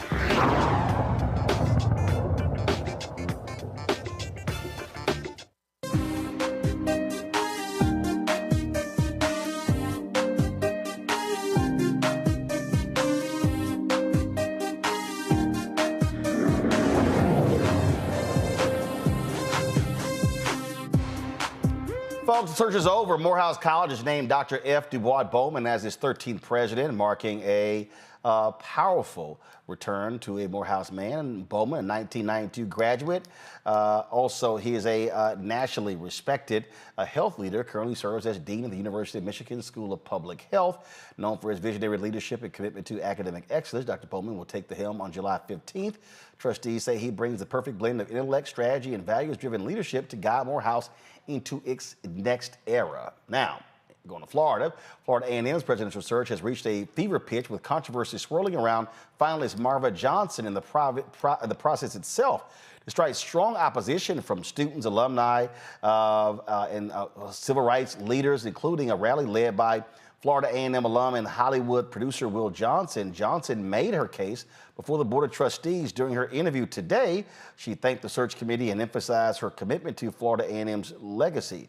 Meanwhile, critics say they question her academic qualifications and alleged political interference, pointing to her ties to Florida's Republican leadership and her late addition to the finalist pool. NAACP leaders in the Florida A&M community have called for a restart of the search to ensure transparency and fairness. The Board of Trustees are going to vote on May 16th, with the Florida Board of Governors making the final decision. Play some of that audio, please. Assessments, and this is one place where AI can be helpful. Getting real-time assessments from students might help the teachers improve their ability to service the students in the classroom. And so if we pull levers like that, I think we can make progress. And if we can't make progress, maybe we can have a better perspective on what opportunities we should look to, so that we can make that. All of the finalists have been meeting this week on campus with the board, with students. People have an opportunity to ask questions as well. Again, it was a lot here. This was a video posted. I'm at Marva Johnson's meet and greet session with Florida A&M alumni in the community. It's packed, unlike previous evening sessions with the other finalists. Attendees include Will Packer and Lawrence Humphreys, son of former Florida A&M President William Humphreys. Watch this here. Turn it up. We have the 2+2 articulation. In my role as a member of the State Board of Ed and as the chair of the State Board of Ed, I've spent a lot of time working in education policy as well as in managing performance as it relates to delivering the outcomes that our families need for our students here in the state of Florida. Now, there have been others who've been commenting, who have been again raising their concerns. Let me pull up a second here. I'm going to show you. Here. Give me a second right here. I want to show you Andrew Gillum, of course, who is a graduate of Florida A&M. He weighed in as well with his thoughts on all of this on Instagram. Let me go there. I want to show you what he had to say. Again, folks are not at all happy, specifically about Marva Johnson. They're unhappy that she has been picked as a finalist. Part of this is because they say she has no university experience whatsoever. Now, you heard her there talk about being on the State Board of Education, but again, she's never actually worked in higher education. Let me see if I can pull this together for you. This was on Instagram. Andrew Gillum. He says, meet Marva Johnson, political puppet, no ties to Florida A&M, no higher education experience. She's not here for us, she's here for them. And so you have his post here. He says, Republican conservative operatives are knocking. They see FAMU as their next takeover. We can't let them in.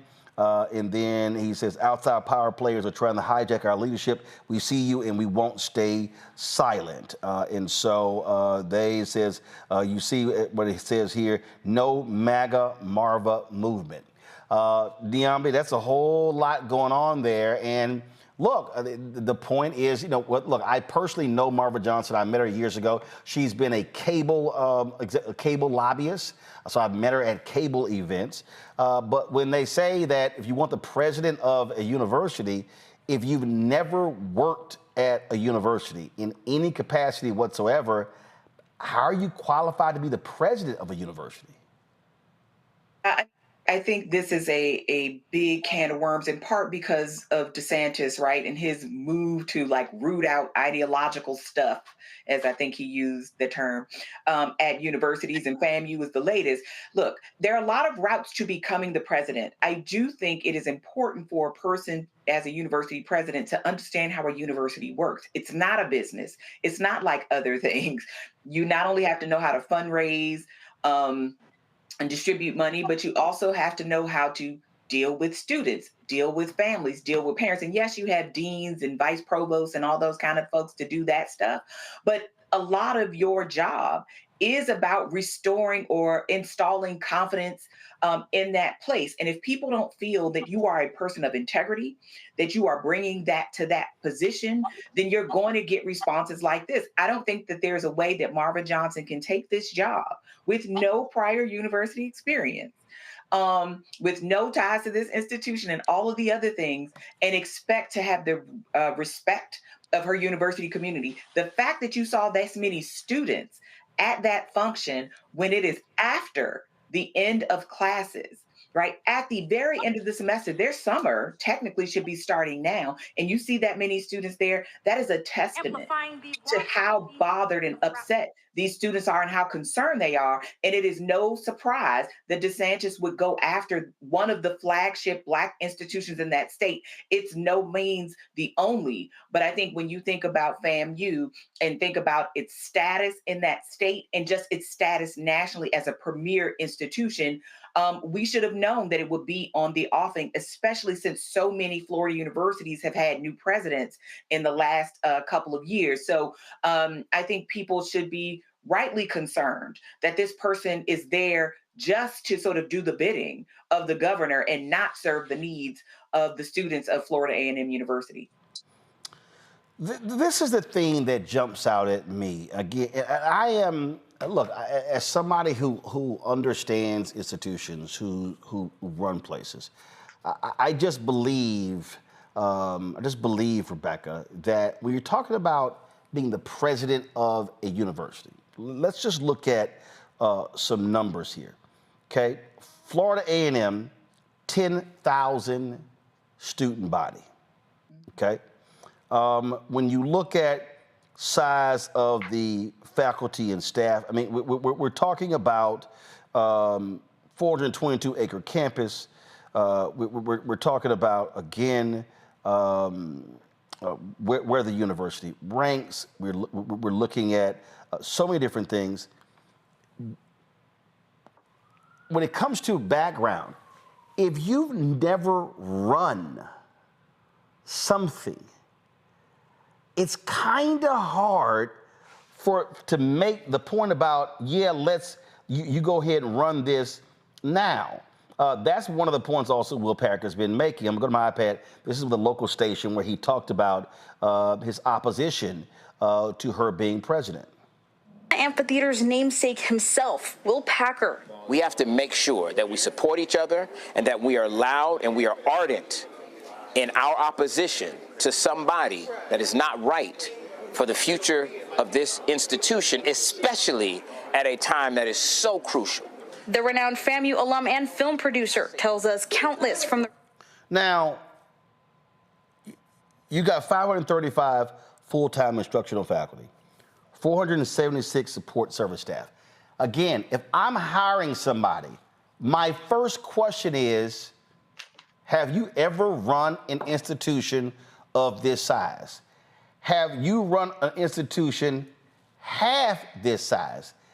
If you haven't, how could you be considered a finalist for a job of a flagship university in the state of Florida? So here's the thing about FAMU. If you know anyone who went to FAM or is an alum of FAM, and if you're familiar or a part of the FAMU League, then you absolutely know how tight-knit that community is. If you never walked the highest of 7 hills there, then you don't need to be trying to run FAMU. So it's not just whether or not have you run an institution where it's over 10,000 enrolled students, plus just under 1,000 faculty and staff, but it's also what is your commitment to FAMU? The other thing is past this prologue. So I believe she was the chair of the Florida State Board of Education. So tell me, how did Black students in Florida public schools fare under your leadership? Did they increase? Did they improve in scholastic achievements? Or was there a decrease? What were the outcomes of Black students? If you can't answer that, if you can't prove even in your past that you've done things to the betterment of Black students in the state of Florida, then you do not deserve to run FAMU. And finally, I'm going to be a little petty and no, to those who are making comments, I'm not going to make fun of her wig, but this is what I'm going to say. She is a member of Alpha Kappa Alpha. I think it's telling that they're like usually when someone who's trying to go into leadership and is a member of my illustrious sorority, we go up for that person. We are extremely supportive and supporting that person. I think it's very telling that I'm not hearing members of Alpha Kappa Alpha shouting out their support of her in this endeavor. She certainly is not a good fit. She is not qualified. She has not shown a commitment to the FAMU community. And it is what it is. It's a farce. So again, for me, I just look at very clear metrics and understanding. Andrew, I'm gonna go to you. I'm looking at, this is the resume. Again, y'all, this is not my opinion. This is the resume of Marva Brown Johnson. It says right here. Okay, this is, I just want everybody to hear what I'm saying. Professional experience, Charter Communications, 2016 to president. Group Vice President, 2020 to president. Regional Vice President, State Government Affairs for the South, 2016 to 2020. Okay. Bright House Networks, acquired by Charter in 2016. So worked there from 2016 to 2016. Corporate Vice President, Government and Industry Affairs, 2010 to 2016. Corporate Vice President, Technology Policy and Industry Affairs, Interim Vice President, CLEC Operations. Then you go to Director, Carrier Services and Financial Operations, 2006, 2008. So if we're starting in 2000, and again, okay, law degree from Georgia State, MBA from Emory University, Executive Management Program, Harvard Business School, Bachelor of Science from Georgetown University. Okay. So if I'm looking at experience, I'm looking at 2016 to present. So that's 19 years. I mean, 9. No, I'm sorry, nowhere in here do I see leading or running an institution. Running, how many employees? Again, this is what I look at. I look at how many people did you manage? I look at, do any of these jobs have what we call P&L responsibility, profit and loss? The answer is no. I'm sorry. I don't, and again, I know Marva personally. I've met her. She's a golfer. I mean, I text her last week. I just don't see how this light of a resume to be a university president, these two simply don't correlate. Well, look, Roland, honestly, after seeing this, I think that I might put in my application to be the president of Howard University. Because this is the definition of a plant. When you look at the other candidates that she's up against, one is the vice president of that university. The other one works at Eastern Shore currently. They are so much higher qualified than she is, even at this moment, that it makes zero sense except for the fact that she is a MAGA plant.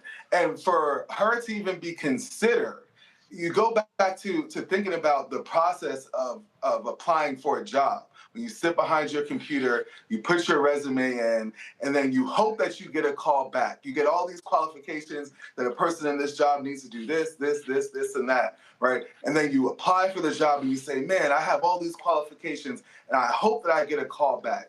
And they called her back, someone that I was listening, I didn't hear anything in there that said anything about being in any way related to education, whether it be even except for a student, right? Except for getting degrees in education, nothing in there teaching a class, even sitting on a board of a university, nothing in terms of educational experience. So this is a definition of a plan. It's sad because we have somebody in the White House right now that has experience, yes, 4 years beforehand, but completely unqualified for the position, and now they're starting in Florida. It goes back to what I was saying about the South, that we gotta watch the South, right? In these trends in the South, and they're starting in Florida at FAMU, a very well-known, highly respected HBCU. And I think that if they let her in, there's going to be the trend. Because just because she's an AKA does not mean that she's qualified to run an entire institution. So I just want to show people, these are the finalists. All right, so you look right here. Rondell Allen, Provost and Vice President for Academic Affairs, University of Maryland Eastern Shore. And then if you click CV, you'll see, let's see here, you'll see Provost and Vice President for Academic Affairs, University of Maryland Eastern Shore. Acting Vice President for Strategic Initiatives, Dean of the School of Pharmacy and Health Professions, Associate Dean for Academic Quality, Associate Dean for Student Affairs, Xavier University. The Dean of Academic Quality was South University School of Pharmacy. Assistant Dean for Program Assessment, Xavier University. That's, to me, that's called relevant academic experience to be president, okay? Here's the next person. Gerald Hector, CPA, Senior Vice President for Administration and Finance at the University of Central Florida. If I click his CV, what is it going to tell me? Senior Vice President, University of Central Florida. Oversaw the issuance of structured bonds, okay? All the whole deal, late implementation, all these things in terms of being the VP for Administration and Finance. Then, as I go, Morehouse College, Executive Vice President, Chief Business Officer. Let's see here. Cornell University, Vice President for Financial Affairs, University Treasurer. There 2 years. Before that, let's see here, Vice President for Financial Affairs. They're still at Cornell. Okay, Ithaca College, Vice President for Finance and Administration. Let me go down further. Johnson C. Smith, Vice President of Business and Finance. Okay, Corporate Controller, United Negro College Fund, there for 6 years. Deloitte and Touche, Public Accountant. All right, so that is a extensive business academic record. Okay, again, I already showed you Marva Johnson's resume.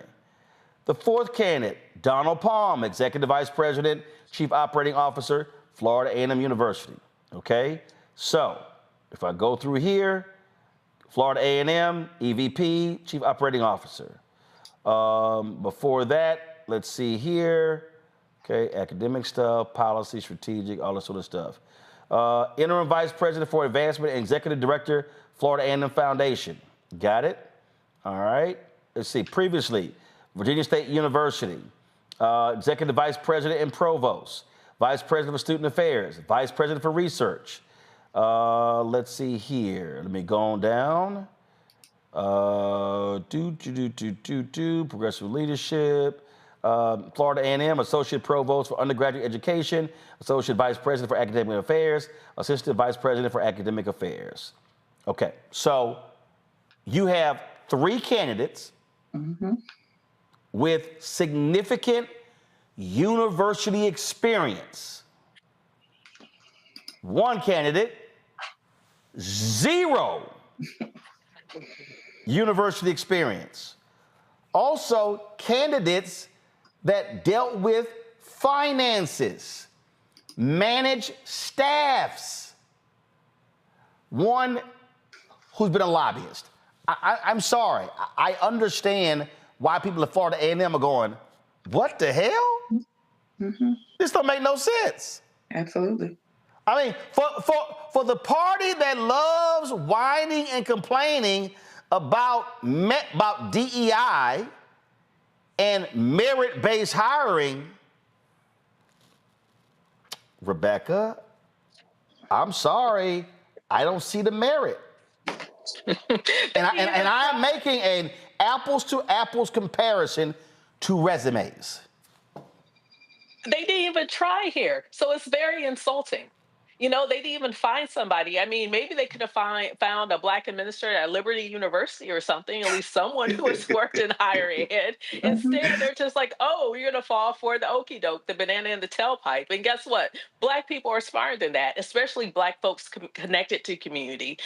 What we're seeing is this person's not connected to community, because if she was, they would have told her, hey, sis, this ain't for you. You need to sit this one out. Instead, I don't know who her counsel is, but apparently she has very unwise counsel. If she had integrity, she would remove herself from this process. But unfortunately, she may be someone with no integrity, which is why she's up for this position, even though she should not be. Well, all I'm doing is sitting here comparing the resumes. Listen, if Marvin hit me right now and said, what do you think? I would say, Marvin, you ain't qualified for this job. This ain't the first time I told somebody I know you ain't qualified for this job. I mean, I'm sorry. This is, I mean, it is what it is. All right, y'all. Before we go, I can't stand people with no guts, who are hypocritical, who are just weak. That's Speaker Mike Johnson. So he's asked today about the $400 million jet that Qatar wants to give to Donald Trump. If y'all want to see someone who will never win a Profile Encourage Award, it's Mike Johnson. Listen. If the president were to accept an airplane from the Qatari government, should Congress have approval over that kind of gift? Look, I've been a little busy on reconciliation, so I'm not following all the twists and turns of the Qatar Jet. I've certainly heard about it. My understanding is it's not a personal gift to the president; it's a gift to the United States, and other nations give us gifts all the time. But I'm going to leave it to the administration. They know much more about the details of that. Okay, it's not my lane.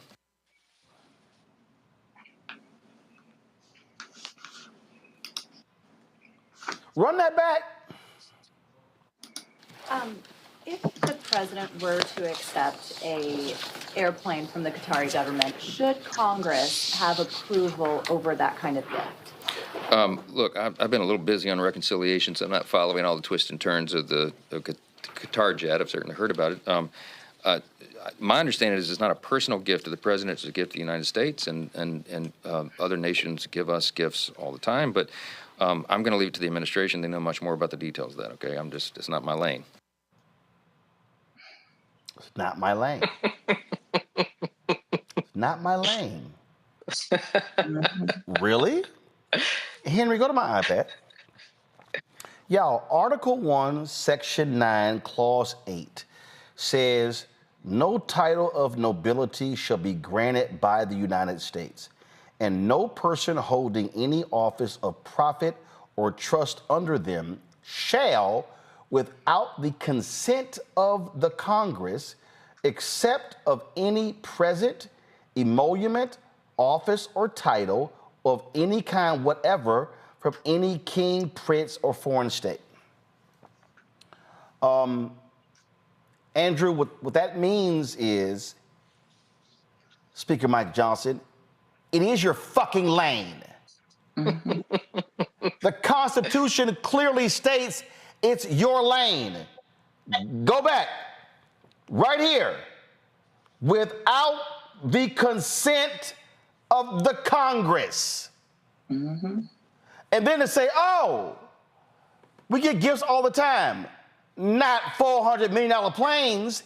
And in the announcement that it's going to go to the United States, and then after he leaves, it gets transferred to his library for his personal use. Bruh, really? Yeah, I mean, talk about the miseducation of Congress. First off, the United States educational system needs to do better. I don't know. No, the U.S. education system is fine. That dumbass don't want to answer the question. I am not the Speaker of the House, and I know about the emolument clause. Right. They didn't ask him to spell it. They asked him to weigh in on it.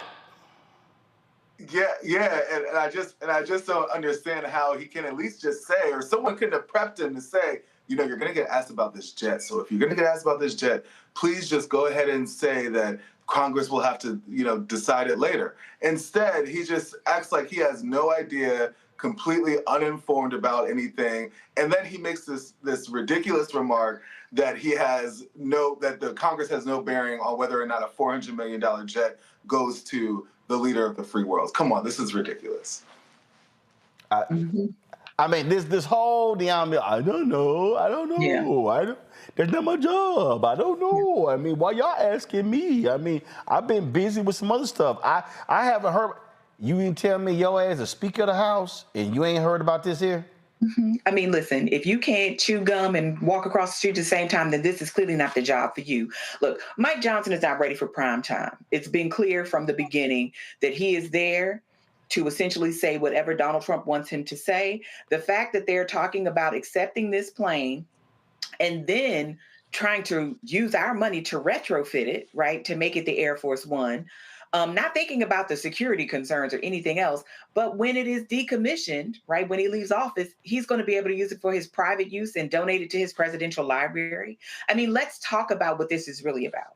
Donald Trump wants an upgrade. He is willing to take a bribe from whomever is offering it. In this case, it happens to be Qatar. I think there are real questions about Donald Trump not just wanting to be a king, but the level of public corruption that he will engage in. And then look at us with a straight face and say, no, I'm not. And everybody around him, the sycophants and others whose job it is, again, to serve the people of the United States and not Donald Trump, just sit around and twiddle their thumbs and say, I don't know anything about this. Everybody knows something about this by now. Why don't you know about this?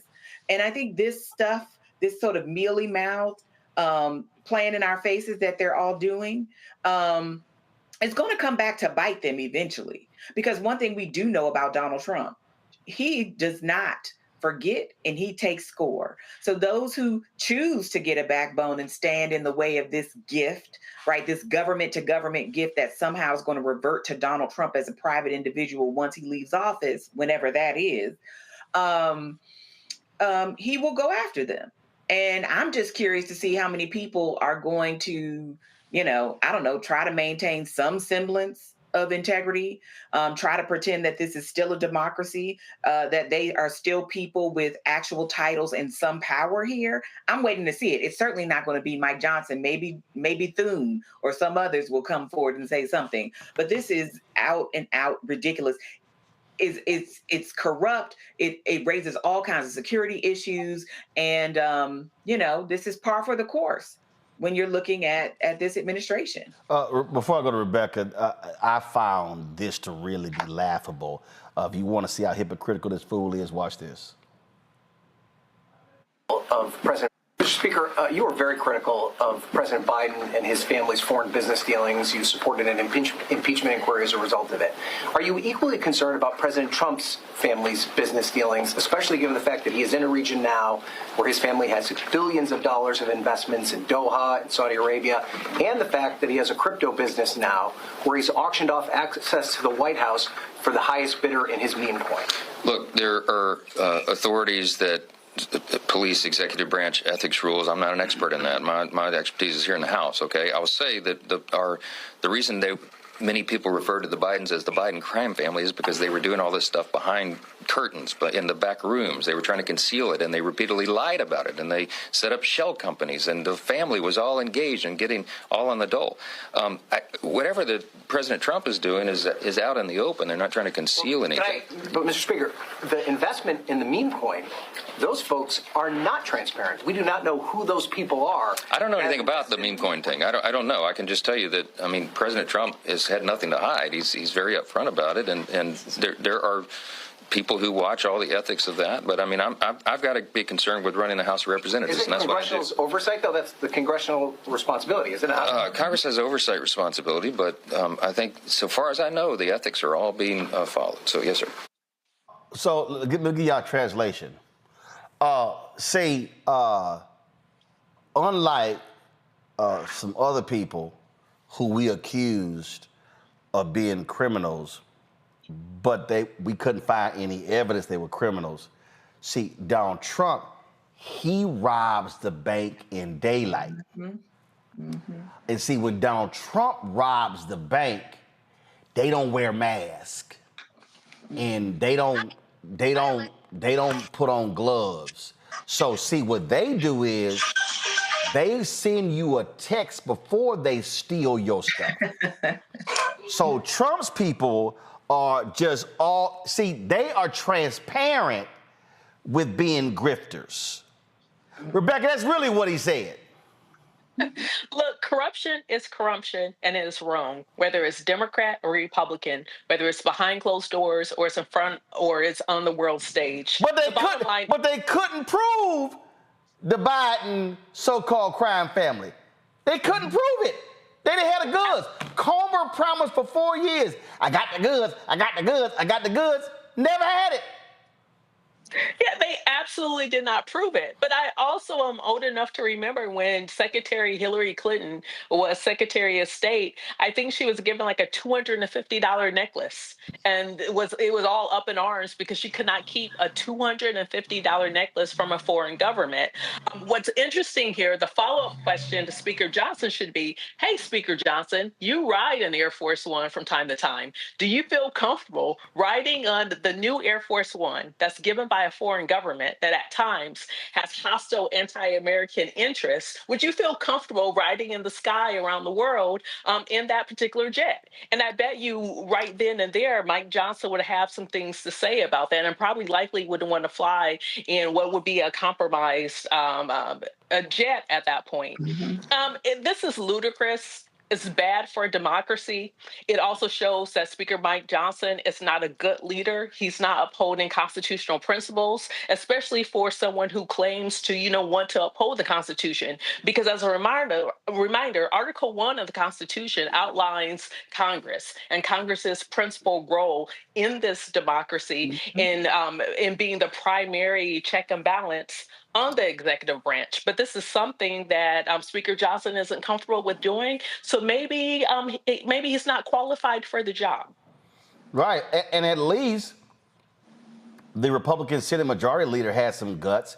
This is Politico. Senate Majority Leader John Thune became the most prominent Republican to express discomfort with the deal, telling reporters there are, quote, lots of issues associated with that offer, which I think need to be further talked about.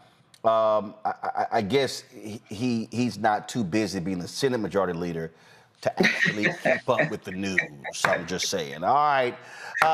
Thanks a bunch, Rebecca. Thank you, Niambi. Thanks very much, Andrew. I appreciate y'all being on today's panel. Thank you so very much.